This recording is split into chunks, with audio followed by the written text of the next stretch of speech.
the importance of the meeting that Russia has called for right now and that you will witness. I will make a statement. I don't want to make any spoilers on my statement, but nevertheless, we believe that the situation around Nord Stream sabotage is very important. It is developing in a wrong way. You know that from the outset we were criticizing the investigations from Germany and from Denmark, Sweden and Germany. Two of them, of Sweden and Denmark, have already concluded by establishing the fact that there was a sabotage of Nord Stream. This is, of course, something very substantial for 1.5 years of investigation. We are noticing that there are new details transpiring right now about the course of the German investigation, but still it remains very obscure and not transparent for the Security Council, which we think is very bad, because the direction where it all moves is to shift the blame from those who are really behind this sabotage and to present to us kind of a scapegoats who maybe were involved of doing this crime, but they couldn't do it alone. I think everybody understands this. And we're serious people in the Security Council, and we should engage in serious things. That's why we are not satisfied with this, and we want to raise awareness of everybody that international investigation of this act of sabotage is very important. It's important not only for Russia, not only for Germany, whose economic interests are very much at stake, but also to exclude such situations in the future and not to give a wrong example to all kind of international terrorists and other rogue actors who might be inspired by the inability of international community to find those accountable for this terrorist attack and bring them into justice. Thank you very much. If you have any questions, I'm ready to answer them. Yeah. I believe you just mentioned an international investigation. Who should do this? You know that 2.5 years ago we tabled a draft resolution of the UN Security Council. It was not about establishing the terms of reference for international investigation. It was just an appeal to Secretary General to share his thoughts on how this investigation can be conducted. And even such a mild formula scared to death our Western former partners who did everything in their power to sabotage this resolution. It received, if I'm not mistaken, 5 votes of Security Council members, and it was not adopted. After that, we came back to this issue repeatedly, mostly holding closed consultations, but sometimes open briefings, and the result was almost the same. Western countries are promoting the same mantra of the fact that we shouldn't obstruct into the conduct of national investigations, and we shouldn't interfere. But the problem is that we are losing precious time, and of course it's very difficult. It's much more difficult to find any circumstances of this terrorist attack after almost 3 years that it occurred. And those who are kind of putting the brake on the investigation are fully aware of this, and I think that's the tactics that they want to pursue, and then to just wave their hands and say that there is nothing we can do, and no more facts can be established after such a long time span. Ambassador, with China Central Television, actually 2 questions. First, we know recently a suspect has been arrested concerning the Nord Stream sabotage.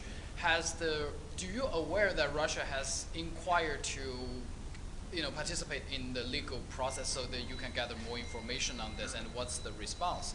And secondly, we know about Ukraine. On Ukraine, President Trump and other leaders that are talking about the security guarantees. Has Russia ever raised this issue in the Security Council? Maybe there might be, let's say, peacekeeping mandate from the Security Council about that. Okay, let's do it one by one. So first of all, the investigation. Russia is being absolutely kept in the dark of this investigation. We repeatedly reached out to Germany, we repeatedly reached out to Sweden, to Denmark when they were conducting their investigations.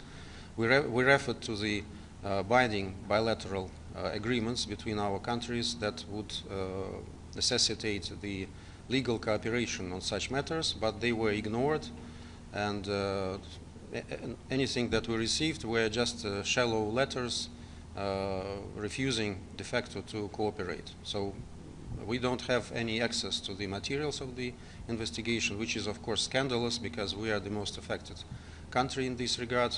The other one is Germany, but it's up to them to take any decisions.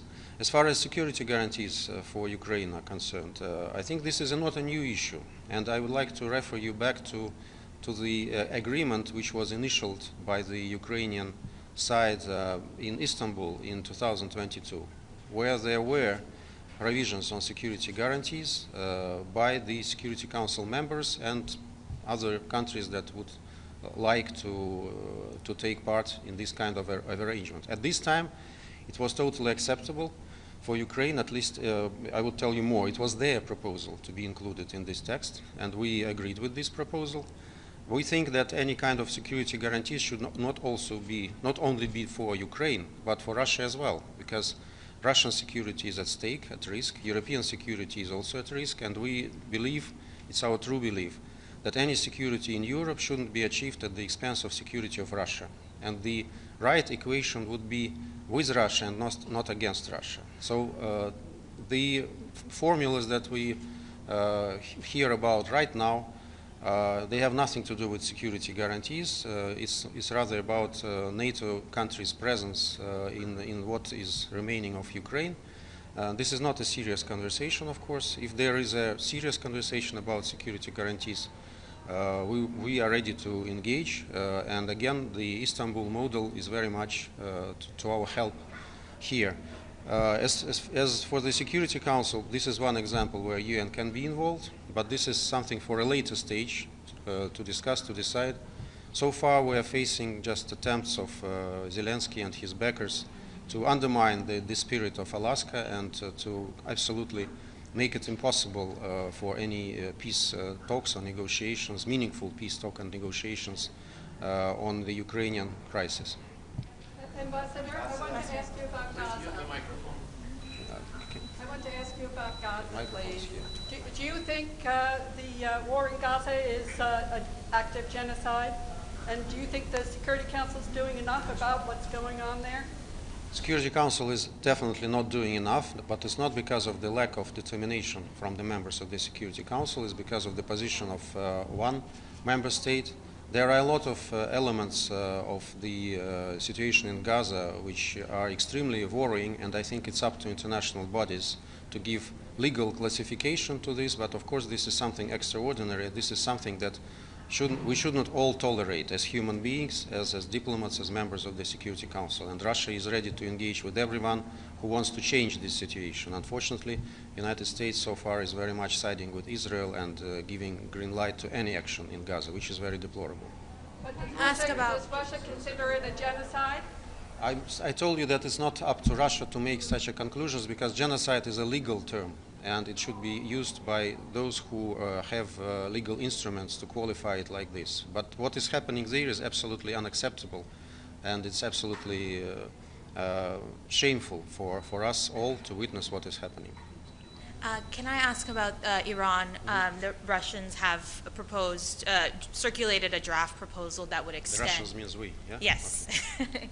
You have circulated a draft proposal that would extend the sanctions relief for 6 months. What has been the response from other members of the Security Council, and do you have any support for this? It's not about sanction relief for 6 months, but it's about Resolution 2231 extension. And actually, Russia and China, as responsive members of JCPOA, want to give more breathing space for diplomacy and provide some possibilities for engaged diplomatic quest for diplomatic solution to this issue. I think this is in the interest of all the parties, because there are a lot of belligerent initiatives which would absolutely make the situation much worse. We think that the choice of international community should be in favor of peace and diplomacy and not in favor of war. And that's what our draft is about. Now it is being circulated. The second version is being circulated among Security Council members right now as we speak. hopefully it will be acceptable, and I think that it will be kind of a litmus test for those who really want to uphold diplomatic efforts, and for those who don't want any diplomatic solution but just want to pursue their own nationalist, selfish agendas against Iran. So we'll see quite soon. Thank you, Ambassador. On the extension of UNIFIL mandate, is there any breakthrough, and do you think the Council will be able to adopt and renew the mandate by the end of this week? If not, what are the options? I think we have to do it at the end of this week, and we are actively working on this. Experts are working day and night. I think that they are moving to a solution which would be acceptable for everybody, including Lebanon. That's what we first and foremost have in mind, and that would not undermine the security situation in this country. One more last question, yes? Yeah. Okay. Yes. It's going back to the Nord Stream issue.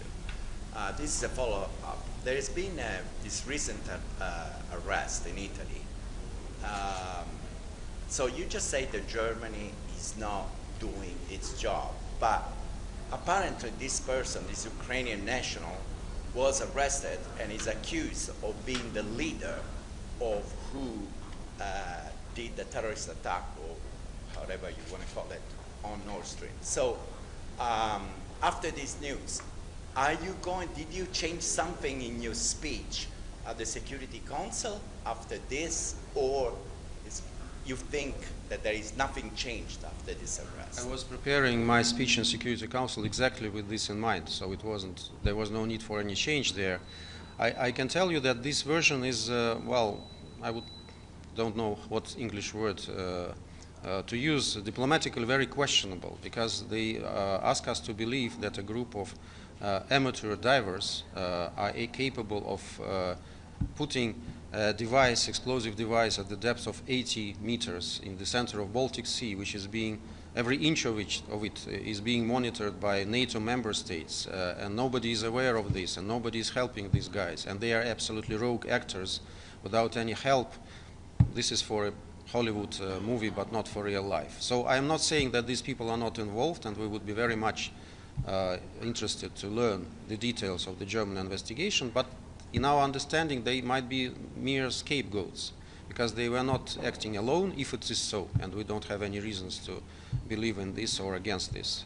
But the problem is not in what has been found. The problem is that the Security Council and the international community are being kept in the dark about this kind of investigation for about 3 years already. And those who are behind this are still not being held accountable for what they did. And that's our task, and I think it should be the task of the whole of international community to bring them to justice. Thank you very much.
I thought it was the one. Okay.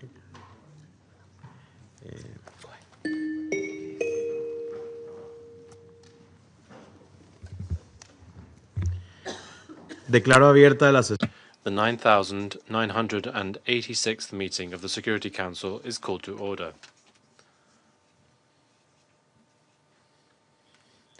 The provisional agenda for this meeting is threats to international peace and security. The agenda is adopted. In accordance with Rule 39 of the Council's Provisional Rules of Procedure, I invite Mr. Miroslav Jenscha, Assistant Secretary General for Europe, Central Asia and Americas, Departments of Political and Peacebuilding Affairs and Peace Operations, to participate in this meeting. It is so decided.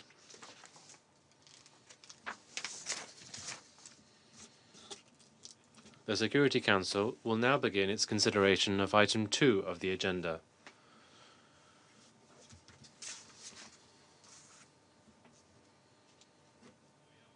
I now give the floor to Mr. Miroslav Jenscha. Muchísimas gracias, señor presidente. Thank you very much, President. Mr. President, nearly 3 years have passed since the destruction of the Nord Stream gas pipelines in September 2022.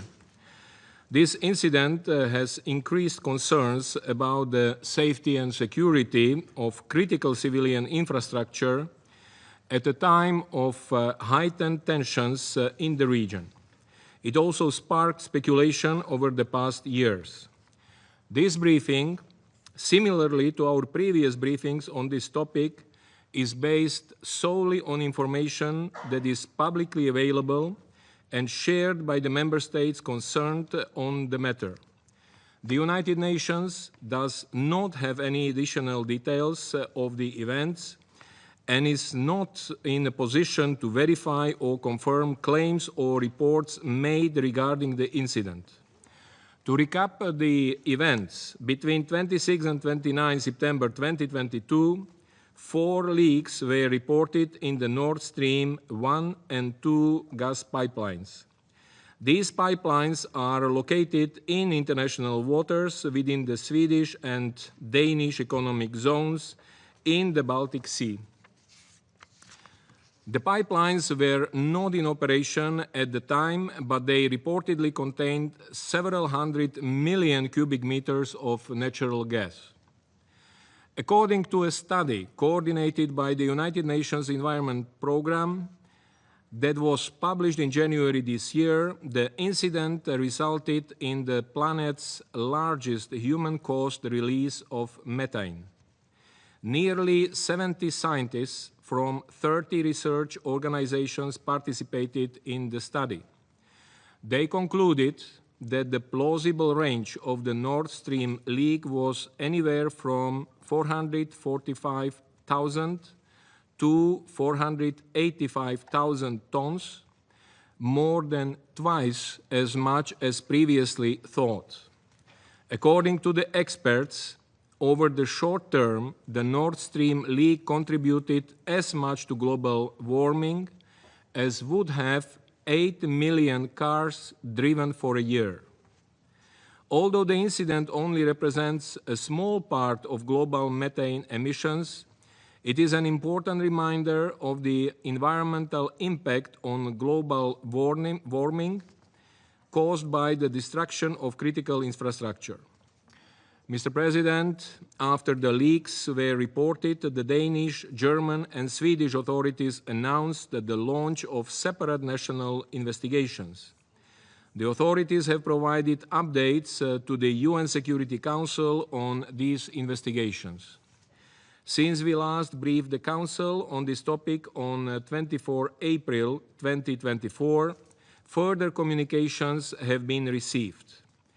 In a letter dated 16 August 2024, addressed to the Secretary General and the President of the Security Council, S/2024/619, the Chargé d'Affaires of the permanent mission of the Russian Federation drew attention to media coverage of the Nord Stream incidents and investigation process.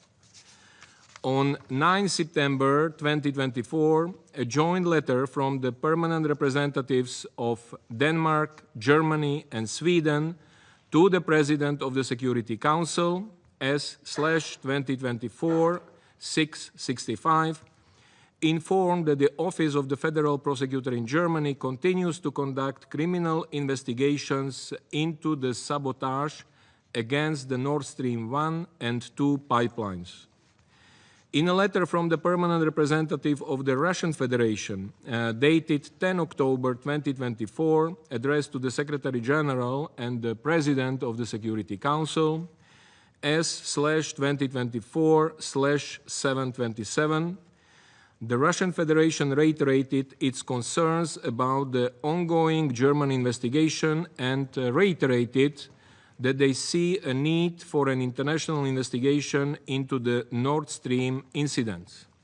Most recently, a joint letter from the permanent representatives of Denmark, Germany, and Sweden to the President of the Security Council, dated 22 August 2025, transmitted further information and updates regarding the investigation conducted by the German authorities.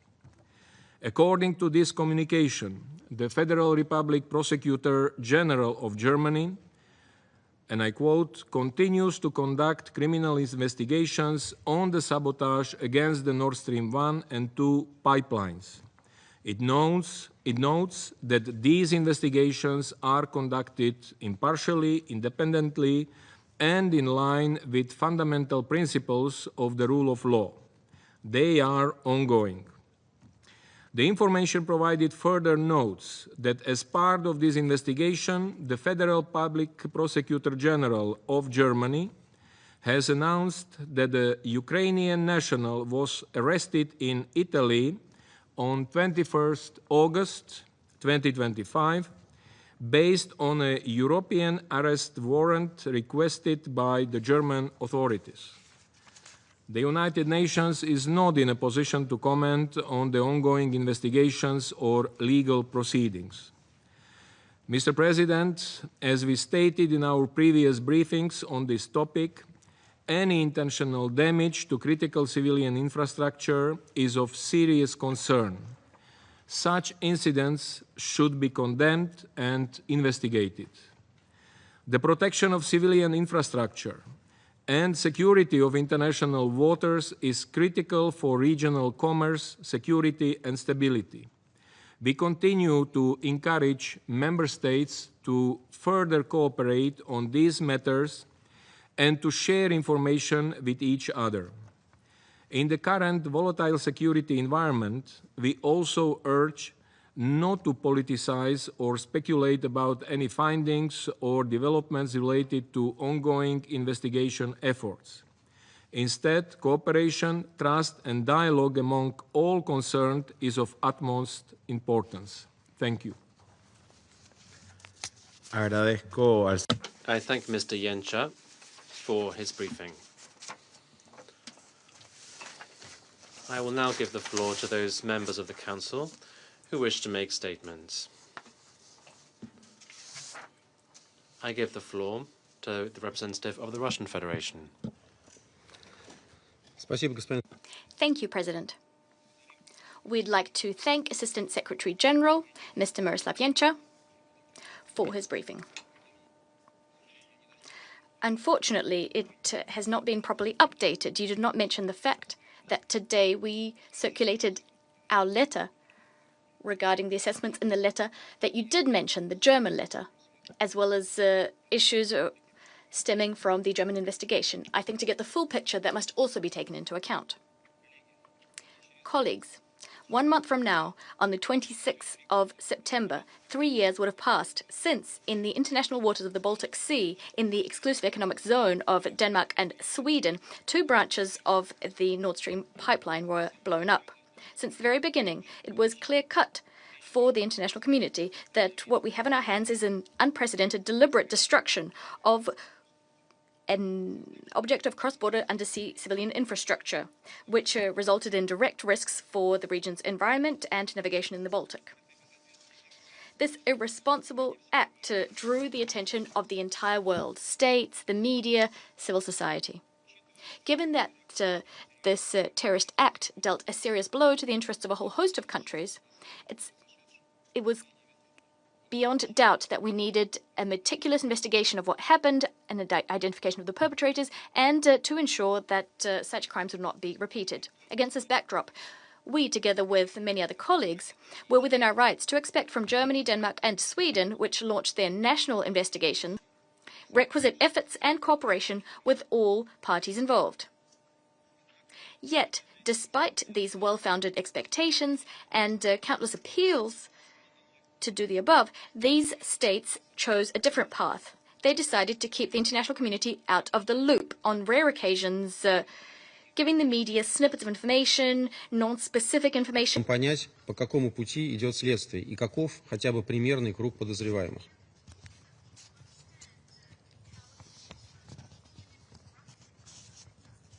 Все это делалось под предлогом необходимости обеспечения конфиденциальности расследования.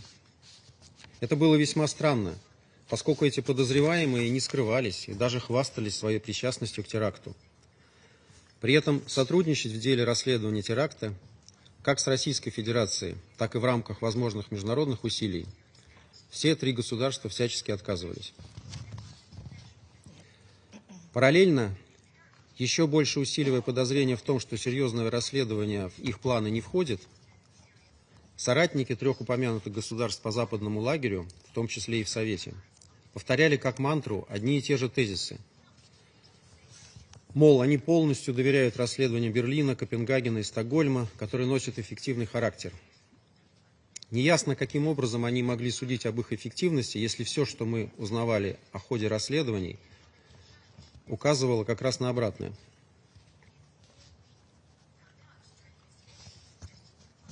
При этом они истерично критиковали инициативы России и целого ряда других стран, включая членов Совета Безопасности, о проведении международного расследования под эгидой ООН, которое, по нашему глубокому убеждению, могло бы лишь дополнить и скоординировать усилия на национальном уровне и никак бы им не навредило. В результате было упущено ценное время, а работа датских и шведских следователей завершилась ровно так, как мы и предсказывали. Им потребовалось почти 1,5 года для того, чтобы без преувеличения сделать один единственный вывод. Газопровод «Северный поток» действительно был взорван. А кем и каким образом установить они не могут. Это как если бы по итогам расследования убийства следствие через 1,5 года пришло бы к единственному выводу о том, что жертва была убита. Being killed. It sounds laughable, but despite the absurdity of the situation, all of our Western colleagues continue to commend the work undertaken by Stockholm and Copenhagen. As for German investigators, which formally continued their work, were clearly instructed to delay the process in any way possible. After all, as soon as their work is completed, the Western camp will have no arguments that are at all convincing against an international investigation.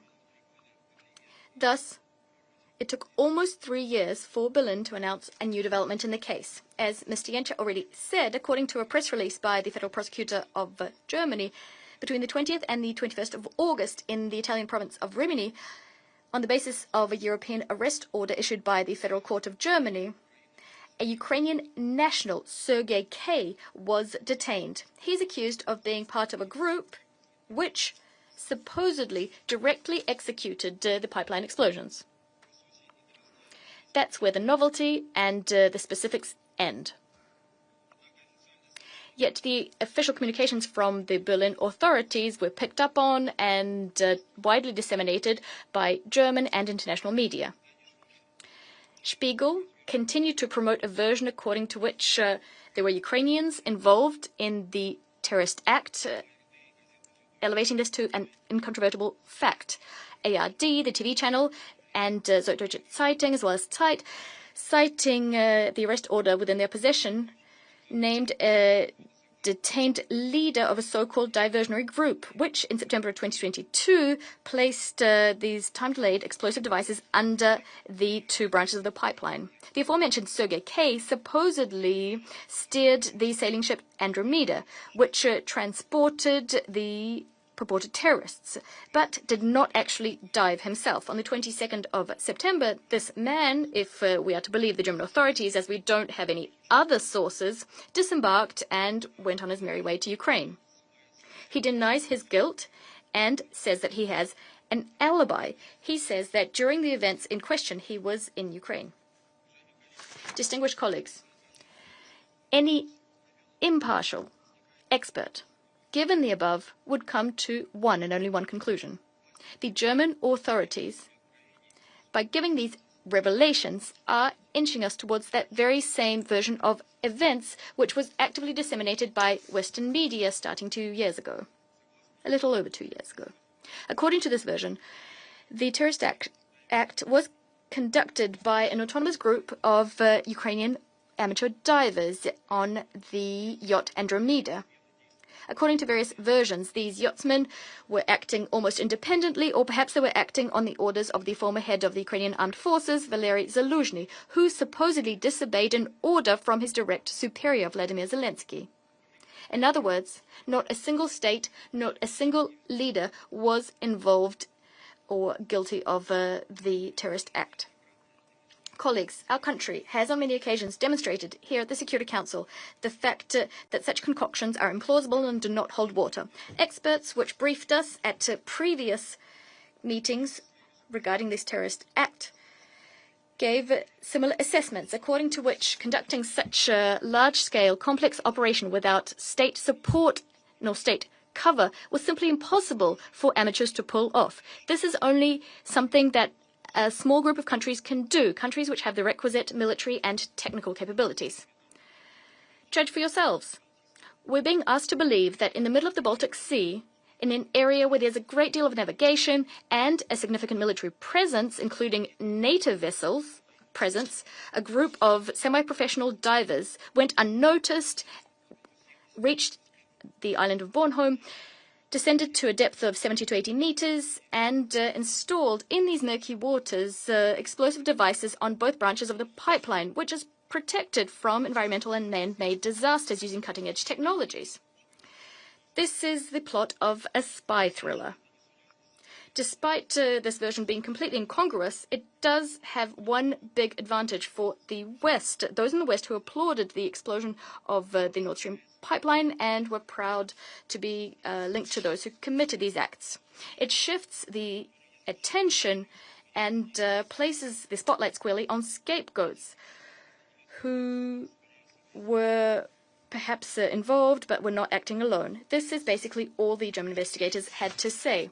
This version of events began to be disseminated in the Western discourse roughly 2.5 years ago, immediately after the famous U.S. journalist, the Pulitzer Prize winner Seymour Hersh, published his investigation in which he gave a great deal of evidence and much rationale which pointed to the direct involvement to the organization and execution of the crime by the administration of the former U.S. President Joe Biden. This is when the Russian Federation and many other states, including our colleagues here on the Security Council, unequivocally called for the need to conduct an international investigation into what happened in the Baltic Sea. We shared with the Council on many occasions our observations regarding the fact that promoting such a narrative, this promotion process, bears the hallmarks of a coordinated media campaign. Leaks about arrangements between the Biden administration and the ex-German Chancellor Olaf Scholz, agreements about the fact that the US and German secret services tried to come up with an alternative version of events which would divert international community's attention from all of the evidence which was pointing to the involvement of the US and their NATO allies. Everyone who is following this topic, all of the experts, agree that the competent German authorities clearly do have much more information about what happened, much more than the information that they have been giving to the media in small doses. Without a doubt, they also have information about the real persons who commissioned and organized the crimes. However, they don't want to publish it or cannot publish it because of the reputational price that NATO and the former US administration would have to pay. In Germany itself, there's a growing understanding of the fact that the terrorist act was directed against German economic and political interests. This is why Berlin is compelled to use these unconvincing reservations about the confidentiality of the investigation and to hide important facts and evidence from their own citizens and the international community. President, the fact that we don't place any trust in Berlin's concoctions also is underpinned by objective reasons. Security Council members know full well that Germany, Denmark, and Sweden refused Russia's proposal, and Russia is a state that is directly affected by the terrorist act, Russia's initiative being to cooperate so as to figure out what actually happened. Competent authorities of the Russian Federation asked for mutual legal assistance and the establishment of investigative groups. However, these proposals were refused without any grounds. We were simply sidelined, unable to participate in the investigation. On top of that, Germany continues to flagrantly violate other international obligations, specifically those related to the International Convention on Combating Terrorist Bombings and the International Convention on Combating the Financing of Terrorism. President, at the end of the day, 3 years on after the terrorist act committed in the Baltic Sea, we have the following. 2 key states in the economic zone of which the act was committed completed their investigation, and the investigations came to nothing. The third state is throwing its weight behind a version according to which there was a major incident involving an attack against transboundary energy infrastructure, supplying Europeans with energy at reasonable prices. Well, they're calling it a technical crime committed by a group of basically unprofessionals, non-professionals. And this sidelines the question of principal importance: who actually commissioned and covered for those who executed this terrorist act? We'd like to think that if the Danish, Swedish, and German investigators investigated any other issue of import for Western elites, the public, including the European public, would accuse them of being unprofessional, and they would be right to do so. But here at the Security Council, we see the exact opposite, a surrealist picture. Western colleagues are saying the investigations are effective, and the only goal they're actually pursuing is to brush this issue under the carpet to avoid the truth being known. Such an approach espoused by Western delegations is not only yet another manifestation of double standards. That wouldn't surprise us. It's much worse.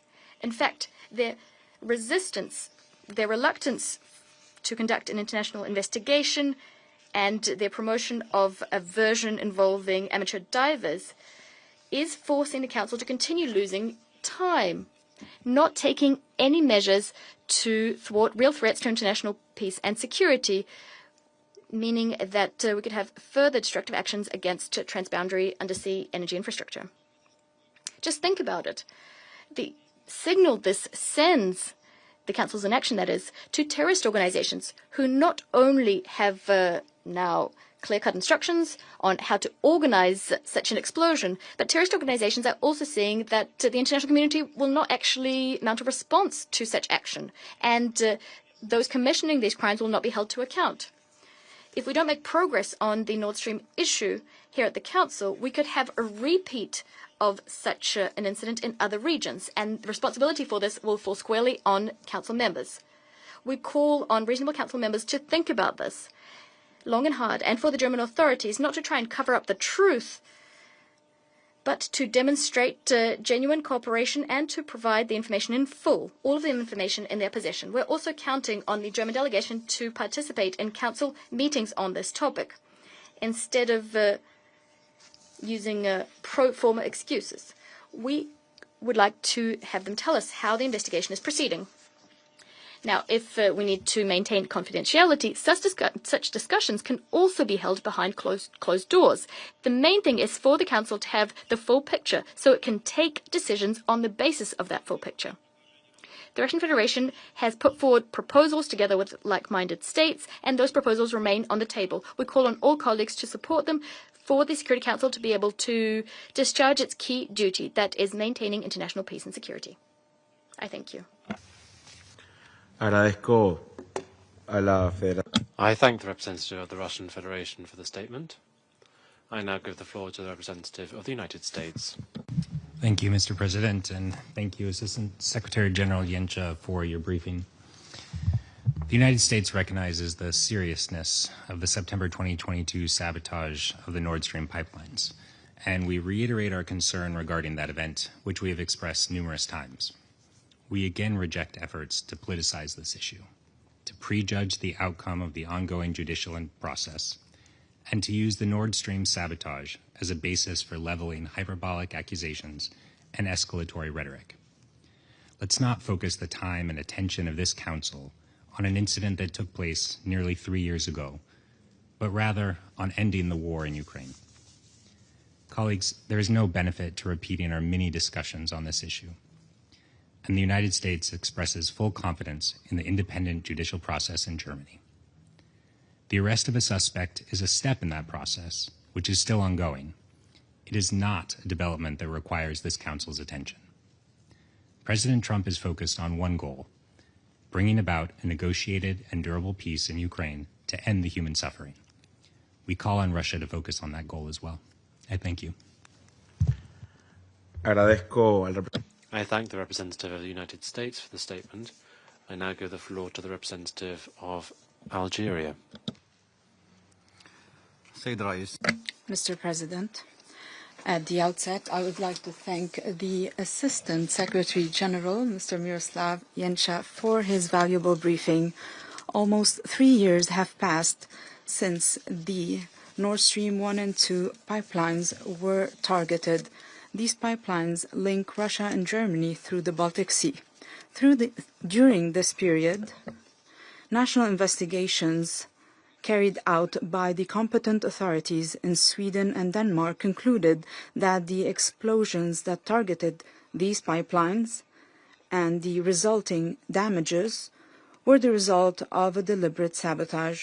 Furthermore, on the 21st of August of this year, the German public prosecutor announced that a Ukrainian citizen was arrested as part of the national investigations into these attacks.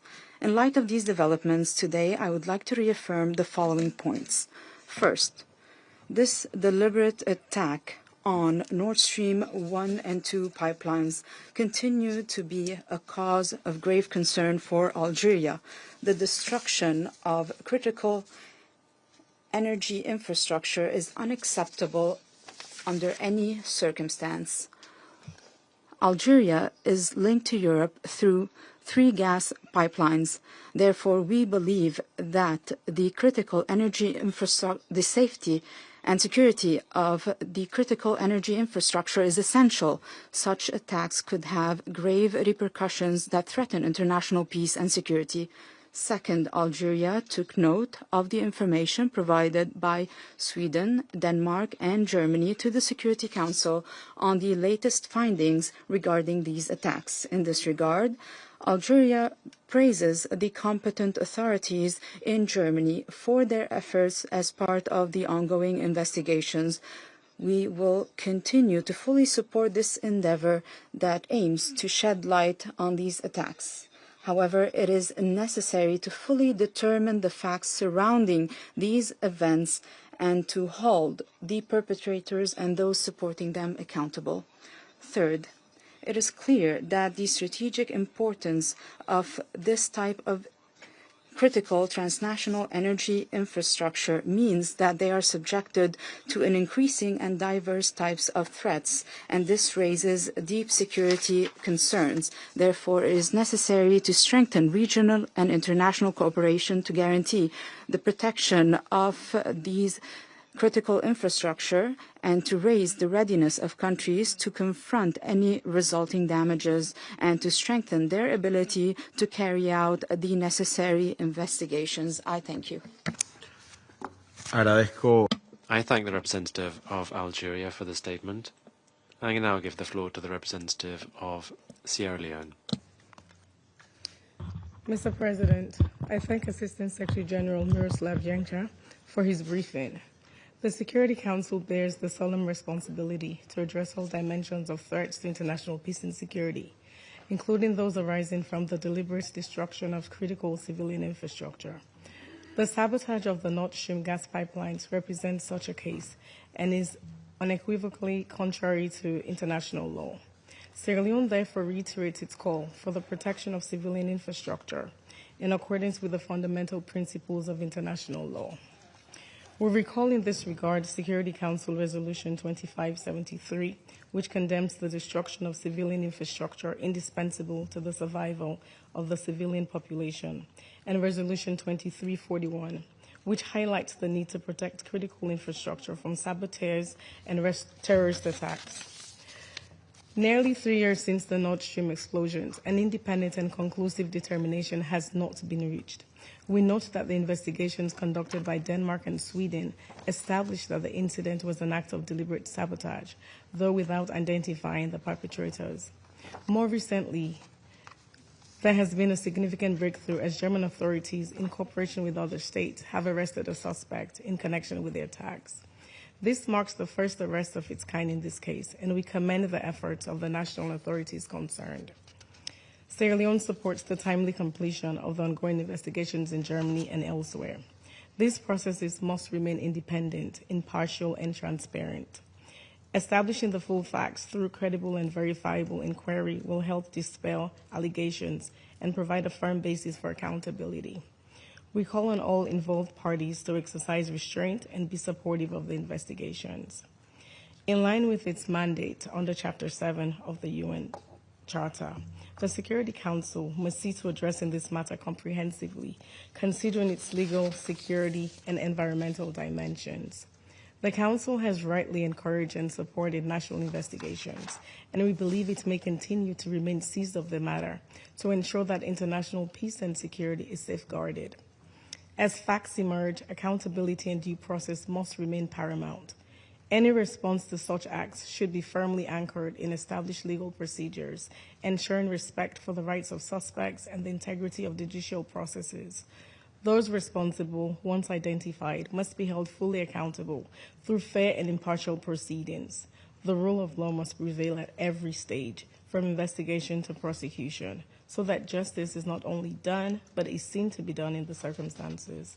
In closing, Mr. President, Sierra Leone reaffirms its unwavering respect for the sovereignty and territorial integrity of all states and underscores the imperative of protecting civilian infrastructure, including energy facilities, from harm. We commend the cooperation demonstrated thus far among the states concerned and encourage continued collaboration and information sharing within the framework of international law.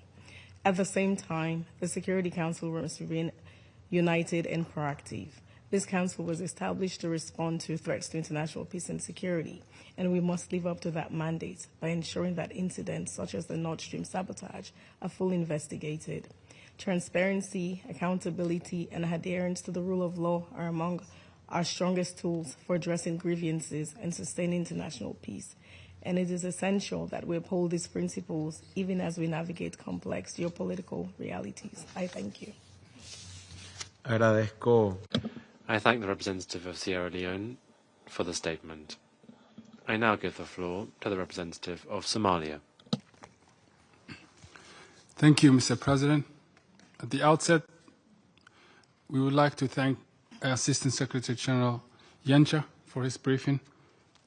Almost 3 years have passed since the explosions that damaged the Nord Stream 1 and 2 gas pipelines in the Baltic Sea.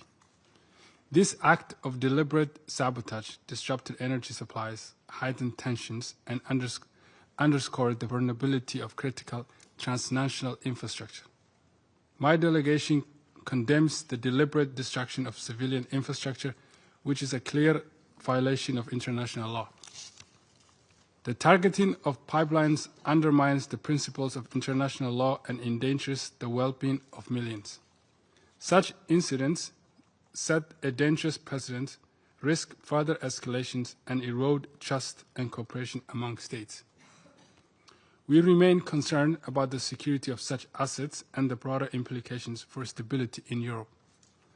The Security Council must remain vigilant against any threats to global peace and security arising from acts of sabotage against civilian infrastructure. We note the recent development shared by the German authorities regarding their investigation and acknowledge the efforts by Denmark and Sweden in their respective inquiries. In this regard, we welcome the news that an arrest was made based on the warrant issued, which demonstrate clear commitment to pursuing accountability and transparency. We commend these efforts demonstrated by investigating authorities. It's essential that these investigations proceed in accordance with national and international law, and that any individual found responsible are held accountable under the law, regardless of nationality or affiliation. In conclusion, Mr. President, Somalia reaffirms its commitment to the principles of international law, the protection of civilian infrastructure, and the rule of law. We call for the timely conclusion of national investigation. We also urge enhanced regional and international cooperations and information sharing among all relevant parties. This is essential to prevent any escalations of tensions and to uphold the principles on which our multilateral system is built. I thank you. I thank the representative of Somalia for the statement. I now give the floor to the representative of Slovenia. ASG Incha, thank you very much for your briefing. Mr. President, the protection of critical undersea infrastructure is essential as our reliance on it continues to grow. For many people, underwater pipelines and electricity connectors represent a vital lifeline.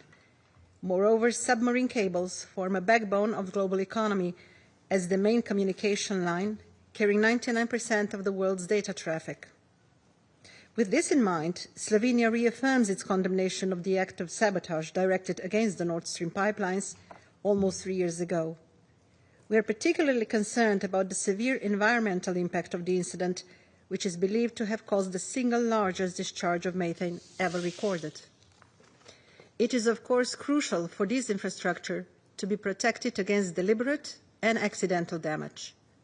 Such incidents have been numerous, especially in the Baltic Sea, where multiple power and data cables have been damaged in recent years. Slovenia is ready to support action in the framework of the UN related to the security of underwater infrastructure. We are ready to support any meaningful initiatives that uphold the rule of law, ensure accountability, foster transparency, and support ongoing investigations. Mr. President, Slovenia notes that the 2 national investigations into the act of sabotage on the Nord Stream pipelines have concluded in line with the fundamental principles of the rule of law. We further note that the investigative efforts of German authorities are progressing, as we saw the reports that an arrest was made in relation to the case only recently. We recognize that arrests do not equate to the convictions and that the investigation is ongoing.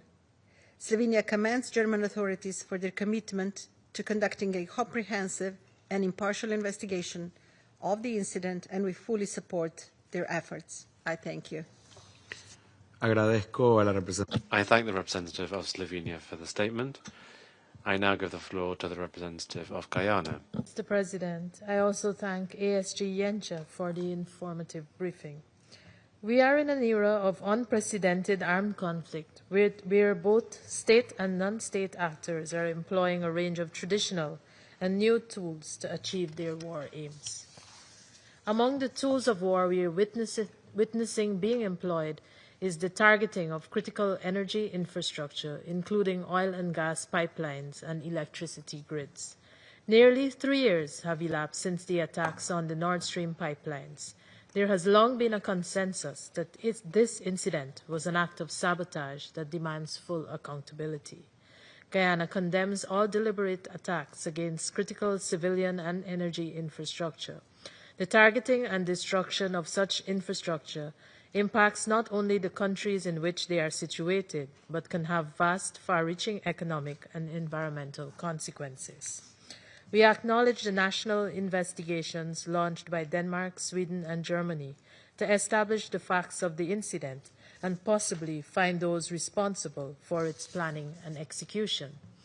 We also note that the investigation launched by Germany is still ongoing, and have taken note of the announcement on 21st August by the Office of the Federal Prosecutor of Germany that a Ukrainian national has been arrested in connection with the Nord Stream attacks. We are hopeful that this development will accelerate the path towards accountability. We look forward to receiving further updates as this investigation advances. Guyana further reiterates its support for a thorough and conclusive investigation and calls on the international community to extend any appropriate support that could bring the ongoing investigation to a swift end. We emphasize that intentional destruction of critical civilian infrastructure should consistently be met with clear condemnation and consequences for those responsible. I thank you. I thank the representative of Guyana for the statement. I now give the floor to the representative of the Republic of Korea. Thank you, President. I would also like to thank ASG Encha for his briefing. President, we return to this chamber once again to discuss the Nord Stream incident. While the matter remains under active national criminal investigation, the Republic of Korea would like to reiterate its principled position on this issue. First, my delegation continues to be resolutely opposed to all attacks or any form of sabotage anywhere targeting critical infrastructure that may result in the disruption of vital energy supply chains for civilians. It is important to ensure that perpetrators are held responsible for such indiscriminate acts with a view to preventing the occurrence of similar actions moving forward. Second, the Republic of Korea also reaffirms its strong trust in the ongoing national criminal investigation led by the German Federal Prosecution Authority into the Nord Stream pipeline sabotage. This investigation is being conducted with utmost seriousness, independence, and impartiality in full compliance with the rule of law and the principle of separation of powers. Recent developments, including the arrest of suspect in Italy, clearly demonstrates significant and substantive progress in uncovering the facts. In light of this, we emphasize the need to respect and patiently await the conclusions of the German investigation. As such, the Security Council must refrain from any actions or rhetoric that could politicize or undermine the ongoing investigation. It is crucial that the Council not become a forum for interference or premature judgments that could compromise the confidentiality and integrity of judicial processes. Indeed, the steady advancement of the investigation affirms that there is no need for direct Security Council intervention at this time. The Republic of Korea, therefore, calls upon all stakeholders to uphold the principles of transparency, respect for due process and non-politicization, and to continue cooperative engagement with the relevant investigative authorities. President, 3.5 years of war in Ukraine have clearly shown how essential the protection of critical infrastructure is to international peace and stability. In this regard, we trust that through the diligent and independent work of national authorities, the truth will emerge and accountability will be achieved. I thank you. I thank the representative of the Republic of Korea for the statement. I now give the floor to the representative of the United Kingdom. I thank Assistant Secretary-General Yencha for his briefing. The United Kingdom remains deeply concerned about the sabotage of the Nord Stream pipelines and continues to support efforts to uncover the truth about what happened. We note recent developments in the German prosecutor's investigation, including reports of an arrest in Italy linked to the incident.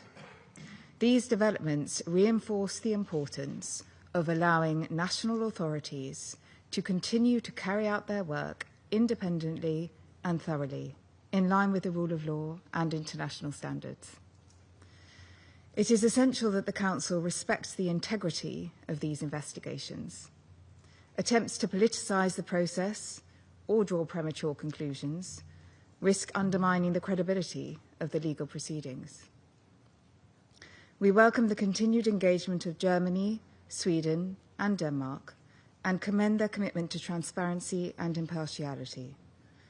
The Council should focus on supporting these efforts rather than diverting attention from them. We also find it necessary to highlight the contradiction in Russia's approach. While Russia calls for accountability over some attacks on infrastructure, it continues to intensify its deliberate targeting of critical and energy infrastructure in Ukraine. In 2025, Russia has fired an average of 4,000 drones at Ukrainian cities each month, over 4 times the monthly average in 2024. These strikes have caused widespread blackouts and severe damage to civilian infrastructure. If Russia is genuinely concerned about the protection of such infrastructure, it should demonstrate that by ending its unlawful aggression against Ukraine. Thank you, Mr. President. I thank the representative of the UK for the statement. I now give the floor to the representative of France. Thank you, President. I would like to thank Mr. Yencha for his briefing. Russia is once again asking for a meeting on Nord Stream when nothing justifies it. These meetings only illustrate Russia's willingness to divert attention and the resources of this Council, as well as that of the international community. Our assessment of the explosions that damaged the oil pipelines Nord Stream 1 and 2 in September 2022 has not changed. These events are serious and they have been taken seriously by the relevant authorities. Inquiries and investigations have been carried out by Germany, Denmark and Sweden. We have never had any reason to doubt the seriousness of these procedures. And we recall it, as we did last October. The German, Swedish and Danish judicial authorities are independent. Their investigations are in line with fundamental principles of the rule of law. We can't say that they are lacking transparency. Sweden, Denmark and Germany have kept the Council informed through various letters since 2022.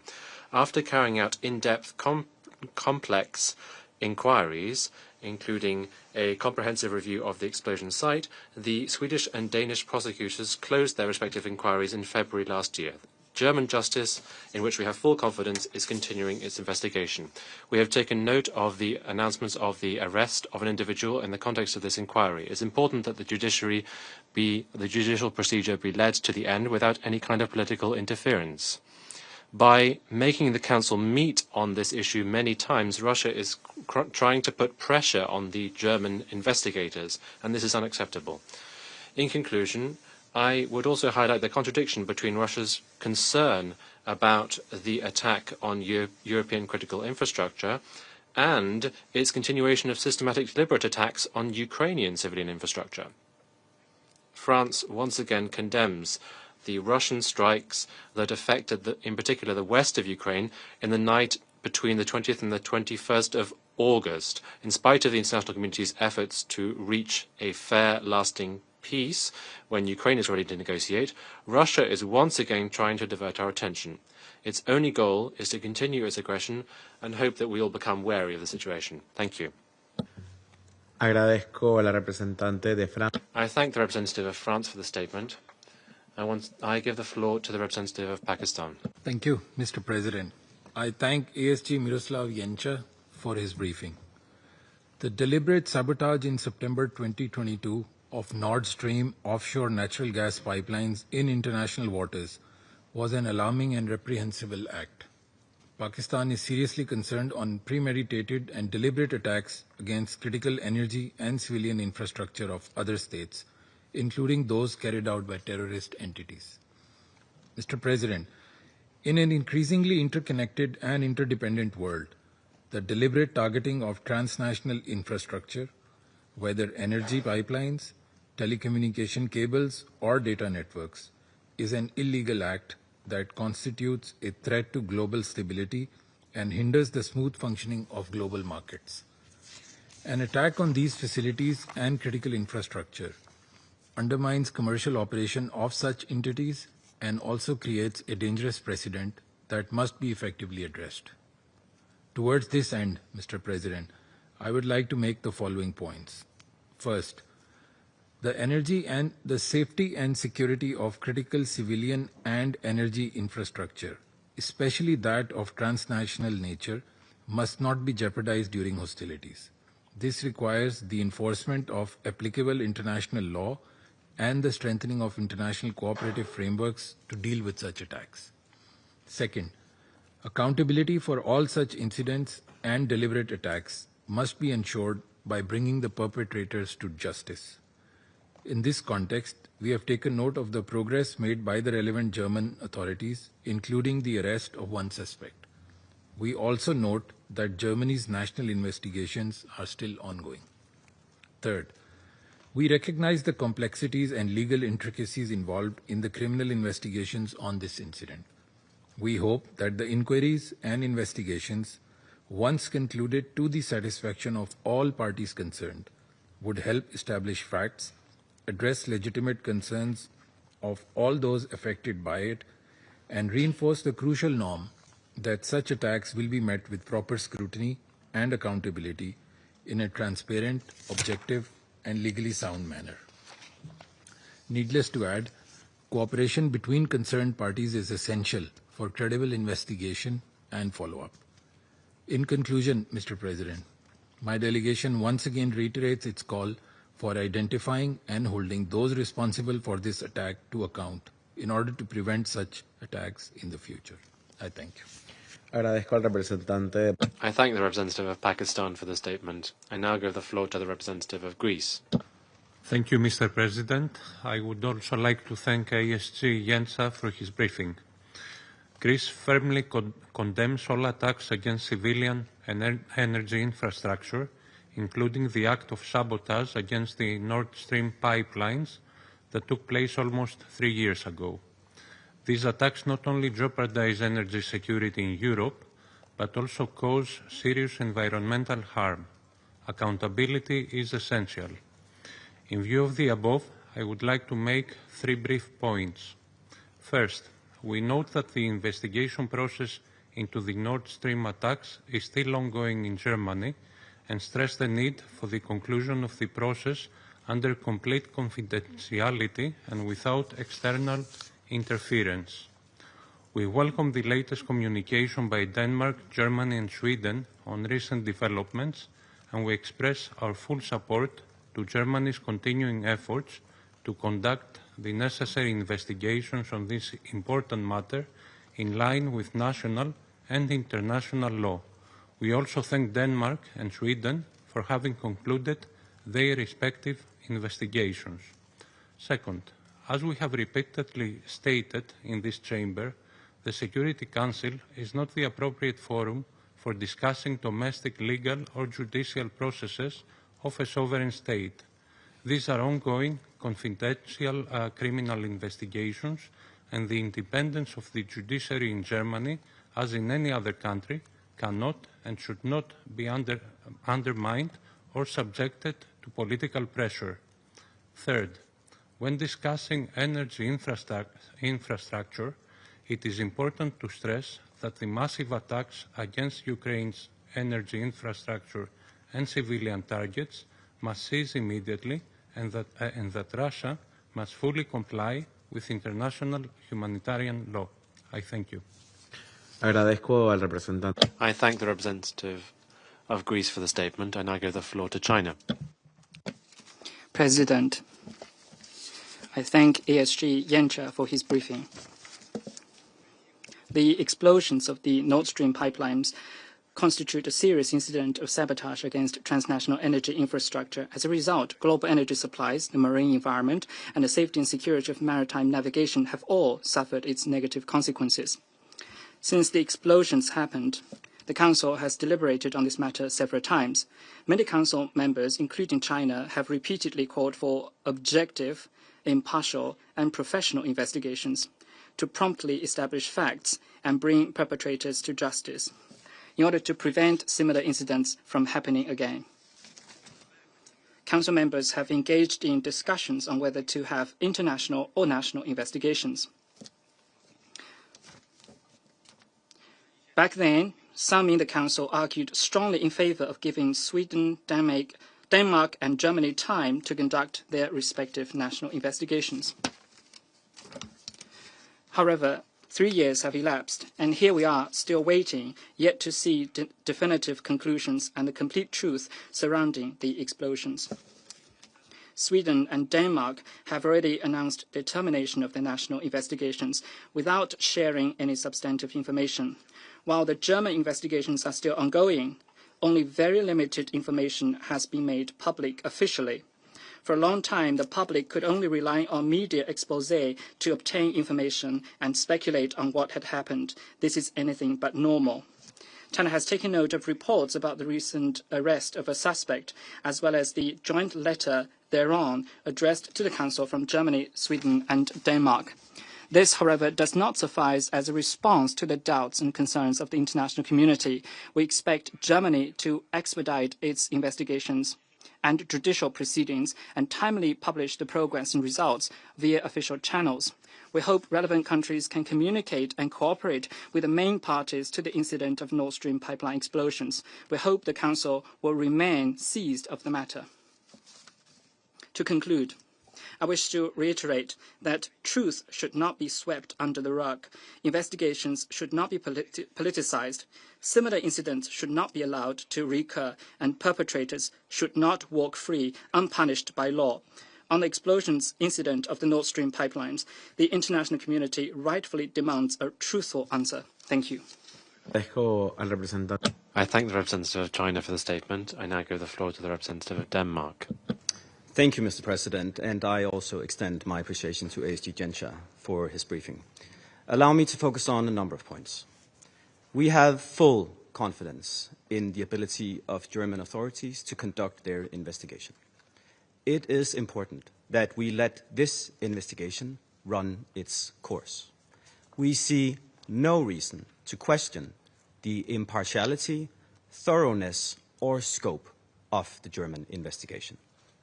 Recent developments only lend further weight to its credibility. Time and time again, we have heard the Russian Federation state that this investigation is going nowhere, which is clearly not the case.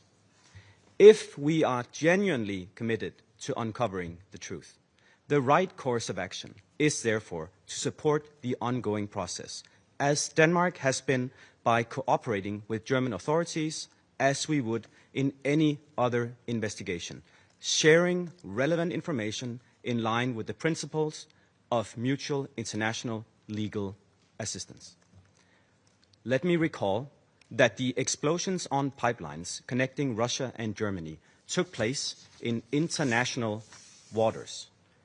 However, as one of the explosions took place within the Danish EEZ, our independent authorities conducted an investigation into the incident. During the investigations, the Danish authorities collaborated closely with international partners. Based on their findings, they concluded that the pipelines had been deliberately sabotaged, while at the same time assessing that there was not sufficient grounds to pursue a criminal case in Denmark. This reflects the standard and proper way for such cases to be handled among partners, and the investigation was conducted in line with fundamental rule of law principles. Mr. President, Denmark has fully cooperated with this Council. From September 2022 until today, Denmark, alongside Germany and Sweden, has kept the Council consistently informed about the investigation process through 7 joint letters. In addition to keeping this Council informed, we have also provided updates to the Russian authorities bilaterally through numerous diplomatic notes outlining the incident and the investigation's progress. To assert otherwise is not only inaccurate, but an unacceptable misrepresentation of the facts. Denmark further notes that one Council member today have called for an international investigation into the Nord Stream sabotage. While we recognize that such investigations may in certain circumstances be a valuable tool, they should only be considered by the Council in exceptional cases. This could be warranted in a situation where the national investigations are somehow lacking. However, we don't see any substantiation for this in the case at hand. Quite on the contrary, we seem to be meeting today exactly because we have progress in an ongoing national criminal investigation. Mr. President, it would not be appropriate nor helpful for the Council to prejudice outcome of Germany's ongoing national investigation, which remains robust, independent, and yet to be concluded. Frankly, we are puzzled as to why we are today spending the Council's valuable time and resources discussing the issue of a national criminal investigation prior to its conclusion. Since the Nord Stream explosions occurred in international waters, any state, including the Russian Federation, is entitled to conduct its own investigation in full compliance with international law. Denmark never rejected the Russian Federation these rights. On the contrary, Denmark has provided updates to the Russian authorities throughout the process. No one is placing obstacles to a Russian investigation. Indeed, the operators of the pipelines, the two Nord Stream companies, of which Russia is a major shareholder, have already conducted such investigations. Finally, Mr. President, to conclude, it is difficult not to address Russia's glaring hypocrisy in calling this briefing. The Council has held numerous meetings on Nord Stream, despite the fact that serious investigations are clearly still ongoing. Moreover, Russia repeatedly demands the Council's attention on the incidents relating to the Nord Stream pipelines, while at the same time systematically attacking and decimating Ukraine's critical infrastructure militarily. Russia's actions in Ukraine, in clear violation of international humanitarian law, continue to have a devastating impact on millions of Ukrainians every day. And it, frankly, makes the great concern expressed by Russia on infrastructure today sound rather hollow. Russia's illegal, full-scale invasion of Ukraine is, in fact, the real issue of urgency for this Council. This is the real threat to international peace and stability. I thank you. I thank the representative of Denmark for the statement. I shall now make a statement in my capacity as the representative of Panama. Distinguished members of the Council, we would like to thank ASG Jenscha for his detailed briefing and for the information provided pertaining to the incidents that occurred on the Nord Stream gas pipeline in September 2022 and the consequences resulting from that. Panama, a country that is traditionally devoted to maritime affairs, recognizes the importance of global interconnectivity and its impact on social development and the broad economy. That is why we are concerned about the new risks and threats to any critical infrastructure, either in the maritime domain or elsewhere, that undermines global economic stability. We'd like to stress the importance of these invisible arteries that connect millions of people in different continents, which allow for the constant flow of energy services and provide information that guarantees the stability of financial systems and trade systems throughout the world. We also want to stress that the security of transnational infrastructure goes beyond simply energy facilities. It also includes communication networks as well. Just through the territory of Panama alone, 8 of these submarine cables converge.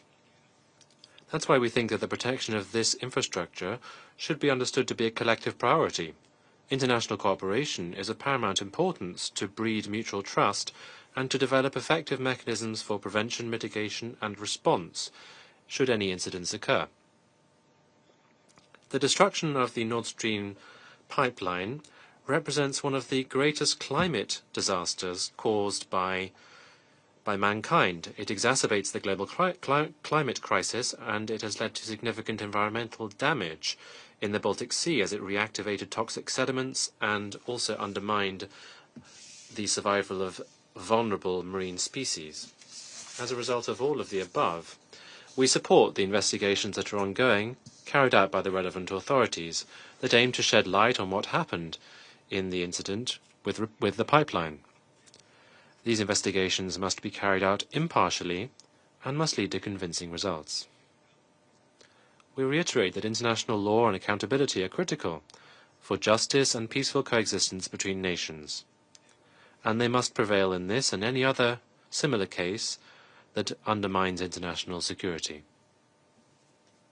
Your Excellencies, distinguished colleagues, the circumstances that have deteriorated regional stability and seriously affected dialogue and trust in Europe have rekindled internal divisions about Europe's energy policy. It is clear that restoring political processes and diplomatic processes to build up mutual trust and security, as well as to guarantee transparent mechanisms that avoid acts such as the destruction of the pipeline happening again, that all of this requires time and shared determination. Nevertheless, we would like to underscore the importance of there being clear responsibilities shouldered with regard to these acts that compromise energy and environmental security, and that is why we must see the due investigations and legal procedures, and they must be fair and transparent. And there must also be patience to rebuild a delicate balance that must lead to a peaceful future, and it is critical that this be based on common understanding to move clearly towards peace. Thank you. I now resume my function as President of the Council. The delegation of the Russian Federation has asked for the floor once again to make another statement. You have the floor. Thank you, President. As I spoke first, if I may, I'd like to briefly comment on some of the remarks we heard in the chamber today.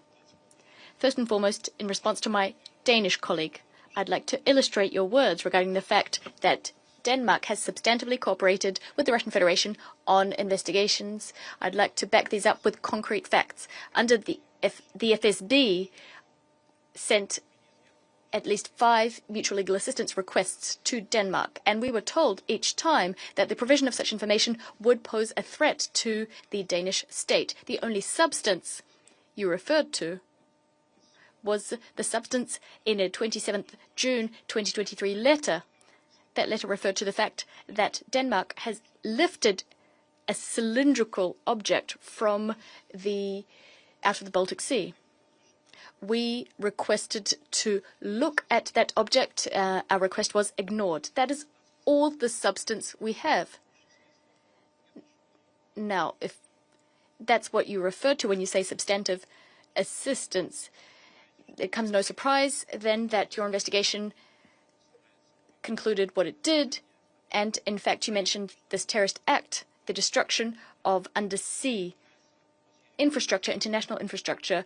It would appear that it's you call it a loss of time for the Security Council discussing this. We have completely different standards we stick to. We're not discussing Lego, we're discussing concrete issues.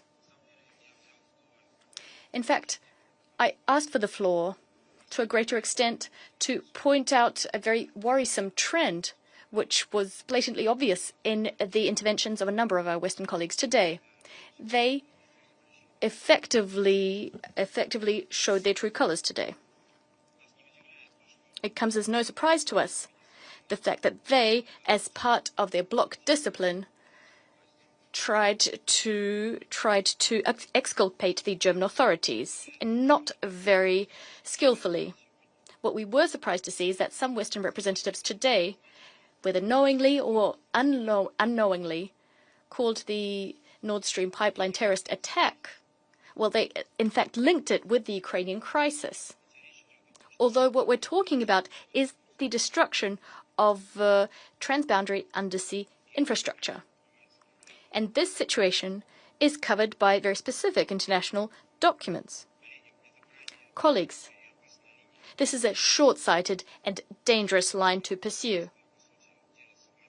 Terrorists, well, you're basically dividing terrorists into good guys and bad guys. Now, this two-faced approach is actually undermining international efforts to combat terrorism. After all, the Nord Stream pipeline explosion, as I already said earlier, is covered by very specific international conventions, as part of which you have very specific international obligations that you are bound by. Such double standards only serve to confirm our conviction that our Western colleagues are not interested in a results-oriented investigation into the terrorist act conducted in the Baltic Sea. They reaffirm the fact that beginning an international investigation as swiftly as possible is the right line to pursue. I thank you. Agradezco a la delegación. I thank the delegation of the Russian Federation. Has asked for the floor to make a further statement. I give them the floor. Thank you, Mr. President. I ask for the floor to respond to the comments made by the representative of the Russian Federation. Denmark is very concerned about attacks against critical infrastructure. We do take sabotage of the Nord Stream pipeline seriously, and together with Germany and Sweden, we have kept the Security Council fully informed throughout the investigation process. I elaborated on how we've done that in my statement. After a complex and comprehensive investigation, the Danish authorities finally concluded that the explosion on and damage to the Nord Stream 1 and 2 pipelines, which occurred outside of Danish territorial waters on September 26, 2022, were caused by deliberate sabotage. It is the assessment of the Danish authorities, based on the investigation conducted, that there are unfortunately not sufficient grounds to pursue a criminal case in Denmark. Due to the investigation's relation to matters of national security, certain aspects of the inquiry cannot be disclosed. This is perfectly natural and a fully applicable reason in all relevant legal frameworks of mutual legal assistance. Denmark has conducted what investigation we could within the framework of our national criminal justice system, and when that was no longer possible, cooperated with the German authorities, which we have a long tradition of doing. As we said in our statement, we note that there is an ongoing, robust and credible criminal investigation being undertaken in Germany, and we have full confidence that that investigation is being conducted in an impartial and comprehensive manner in line with all relevant rules and procedures. It is important that we let this investigation run its course. Denmark has had close cooperation with relevant foreign authorities, especially concerning the technical aspects of the investigation.